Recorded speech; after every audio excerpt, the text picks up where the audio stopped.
పులివెందుల్లో ఒక్కరోజు ముందే స్వాతంత్ర్యం వచ్చిందని హిందూపురం ఎమ్మెల్యే బాలకృష్ణ అన్నారు. ప్రజాస్వామ్యబద్ధంగా ఎన్నికలు జరిగాయన్నారు. పులివెందుల్లో నామినేషన్ వేసేందుకు కూడా భయపడేవారన్నారు.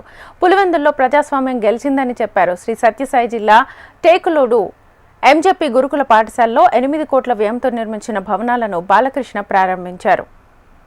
ప్రజాస్వామ్యం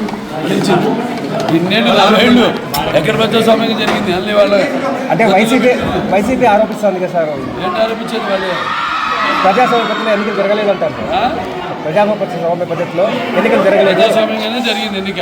జనవాడు కాళ్ళకి ఎలాగైతే రేపు మనం జరుపుకుంటాం స్వతంత్ర దినోత్సవం, అలాగే అక్కడ పులివెందుల్లో కూడా స్వాతంత్రం వచ్చింది. అందరికీ ఊపి వాళ్ళ స్వేచ్ఛ వాయువులు పీల్చుకుంటూ ధైర్యంగా ముందుకు వచ్చి ఈరోజు ఓట్లు వేశారు.